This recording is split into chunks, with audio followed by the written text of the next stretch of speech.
Given Joe Biden's current low approval ratings, and of course, given the overall state of the country, it isn't too surprising that many in the political world have put him at a disadvantage going into 2024 and have Donald Trump as their favorite to succeed him as president. But of course, the point of this video is to argue the counter narrative, which is that Joe Biden still has a fundamental advantage going into 2024. Now, that doesn't necessarily mean Joe Biden is certain to win, although I think he's certainly the favorite at this point in time, even despite his very low approval ratings, his standing in the polls. And we're going to talk about that throughout this video. But in today's video, we're going to talk about the 5 reasons why I think Joe Biden has an advantage going into the 2024 election. So, of course, if you're new to the channel, before we begin, consider subscribing down below and liking this video if you enjoy. So on the face of it, it seems like a sort of ridiculous statement. Joe Biden's currently at a 39% approval rating.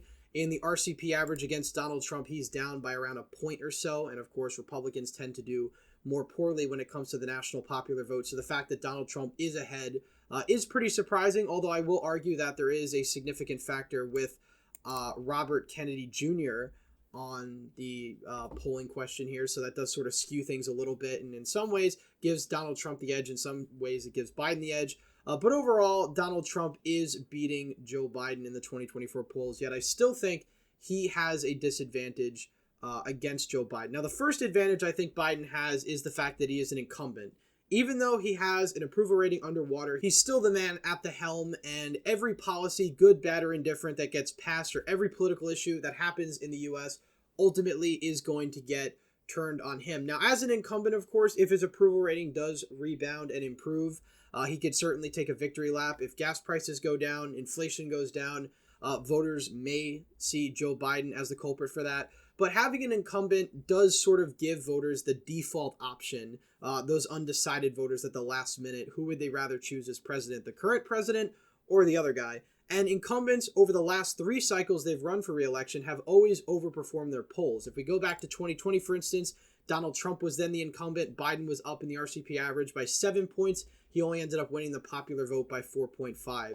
Going back to 2012, Obama versus Romney, Obama was only up by around a little over half a point, and he ended up winning the popular vote by nearly 4 percentage points. So you're talking about 3 points over performance respectively. And then even going back all the way to 2004, George W. Bush had a 1.5% advantage in the RCP average. He ended up winning the popular vote by almost a point more. So in every one of these elections, the incumbent president had overperformed their polls. Now, I should note Donald Trump and Barack Obama at the time of their re-elections were underwater. Barack Obama had a 47% approval rating. I believe Donald Trump's was even lower than that. And yet both of them overperformed their polls by 3 percentage points. So if Joe Biden overperforms the polls by 3 points, he wins the popular vote by 2. And with that, he could potentially win the election at large. Now, the popular vote doesn't determine the election, obviously. The Electoral College does. But when you look at the key swing states that will decide the election, a lot of these states have been voting blue more often than they've been voting red. Pennsylvania, Michigan, and Wisconsin especially. But even in Arizona and Georgia, again, you've had the past couple election cycles, Republicans underperforming, Democrats overperforming. And in the Rust Belt, you've seen almost a clean sweep of Democrats after the 2022 election. So in a lot of the battleground states, Democrats already have the advantage. Pennsylvania is a Democratic-leaning state, so is Michigan and Wisconsin. Arizona and Georgia more Republican-leaning, but have become a lot more purple over the past couple cycles. So, you know, Joe Biden being the default option for enough independent and moderate voters who are undecided could swing the balance of this election. Again, these 5 states that had swung from Donald Trump to Joe Biden were all decided by less than 3 points. So all of these states were incredibly close back in 2020, and they're going to be close again in 2024. So Biden having this incumbency advantage already off the bat gives him a slight edge in the presidential election. Also, most incumbent presidents who run for re-election in U.S. history have won re-election. Donald Trump was the exception, not the rule in 2020 when he lost to Joe Biden. And even then, he overperformed the polls and he almost won. It only took a couple tens of thousands of votes in 3 states to swing the election his way. The second reason I think Joe Biden has an advantage in 2024 is the polls themselves. Currently, we're about a year out from the election. Donald Trump is up in the polls, but he's only up by 1% over Joe Biden. And Republicans have notoriously, over the past couple cycles, underperformed their polls. We saw that in 2022, and we saw that this year as well with the Virginia races and the other races around the country, Mississippi, Kentucky, etc. Republicans have underperformed their polls. Democrats have overperformed. And that's really a lingering impact of the Roe v. Wade decision being overturned by the Supreme Court, coupled with the fact that Donald Trump's anointed candidates in a lot of the Republican primaries are not viewed so favorably by the general electorate. And there is sort of an undersampling of more college-educated voters who are voting more disproportionately Democratic in a lot of these states. So the polls themselves are another reason, because if Donald Trump is only ahead in the national popular vote by 1 point or less than a point, or he's even down by 1 or 2, he's probably going to end up losing it by more than that at the end of the day, given the fact that incumbents tend to swing the popular vote in their favor at the last minute, even if the polls don't necessarily say it, because polls are only gauges, snapshots of time of how voters are feeling, and even that isn't 100% accurate. You know, a lot of the midterm election races last year had Republicans up. Dr. Oz was up, Carrie Lake was up, et cetera, and these candidates all ended up losing their races, in some cases by a lot more than even the margin of error. That was in the Dr. Oz case, for instance. He was up in the polls by a point, essentially, on election day, and ended up losing by 5. So, you know, the polls don't mean everything, and also you have to understand that at this early date, anything can change when it comes to polling and voter attitudes going into 2024. The third reason is the indictments, and this is something that's been very unprecedented in our politics. We've never had a presidential candidate indicted with the possibility of conviction running for office. And this is something I think really puts a giant wrench in the 2024 elections, because Donald Trump has been indicted on multiple criminal counts. He's likely to go to jail at some point if these convictions are followed through, if there are convictions. The real question is when this is going to happen and how voters are going to respond to it, because Trump has already been indicted. It's been helping him a lot in the Republican primaries. It's essentially almost given him the Republican nomination, you know, barring a miracle from, you know, Haley or DeSantis. Donald Trump will be the nominee.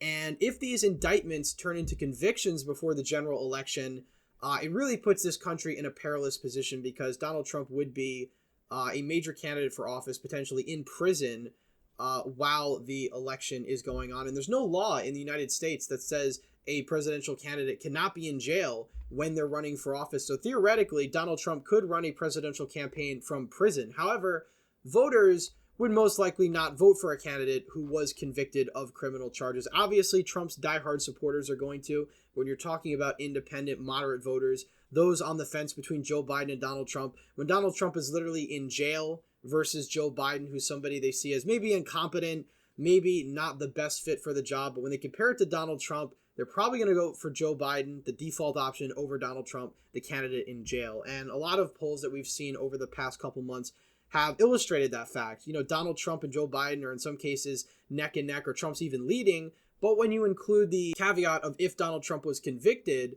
Joe Biden ends up winning nearly all of those polls. Also, some of the polls, and I forgot to mention this before, but some of the polls where you have Trump-Biden matchups, when you actually screen for likely voters who are certain to vote, Joe Biden has an advantage over Donald Trump in that respect. So when you poll everybody, Donald Trump is the favorite.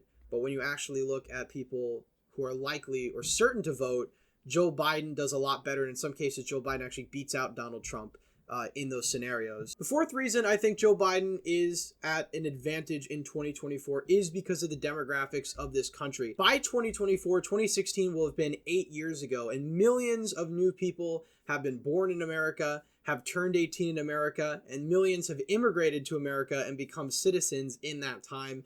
And that fundamentally changes the voter base of this country. Take, for example, the state of Texas, which now has a Hispanic majority, or plurality, I should say. Hispanic Americans now make up the largest ethnicity in Texas. That's going to have electoral implications down the road. But this already illustrates that this is not the same country demographically it was even just 8 years ago when Donald Trump won the state of Texas by 9 points. And this has been happening in every state around the country. You have more younger voters voting. You have a more diverse electorate. And that's certainly something that hinders Donald Trump. Now, of course, the silver lining for Donald Trump in the case of Texas, and I'm talking about Texas specifically, and we'll make a video about this later on in the week, but Trump has been doing better among Hispanic voters than normal, typical Republicans have. So that's a little bit of a caveat, but the demographics of this country changing is generally something that helps the Democrats. And when you're talking about the key swing states, in the Rust Belt, In the Sun Belt, of course, you have Atlanta, demographics changing massively down there. You have a lot of new people moving into the Atlanta suburbs. You have a lot of African Americans moving into the Atlanta suburbs, and that's making these areas a lot bluer, and as a result, it's making the state a lot bluer. You know, in 2016, Donald Trump won the state of Atlanta by 5 points. It really wasn't a contested state. Just 4 years later, Joe Biden became the first Democrat since Bill Clinton back in 1992 to flip Georgia blue. And that was purely because of the demographic change in these counties. You know, Donald Trump's personal unpopularity is a factor, but again, Trump was very unpopular in 2016, and he was able to win Georgia by 5 points. So there is a demographic point to be made here as well. You also see that in suburbs around the country. Obviously, the WOW counties around Milwaukee, those suburbs are diversifying, they're changing. The suburbs around Philadelphia to a lesser extent, but I'd say Maricopa County as well, like Atlanta, has a huge influx of voters from other places, liberal voters in general, and that's changing the overall state's politics. So when you're talking about the Electoral College, this is a big advantage for Joe Biden, because in the states that we're talking about, especially in the Sun Belt, you have massive changing demographics in favor of Democrats. So you provide another hurdle for Donald Trump to win back the presidency in 2024 with that. And like I said, with the Texas point, we're going to make a separate video on that, because I certainly think it's going to be relevant over the next decade or so as Texas continues to change and as demographics continue to change. Final reason I think Joe Biden has an advantage in 2024 is Trump's own personal unpopularity. Donald Trump has never been above 50% favorability in America ever since he's decided to run for office.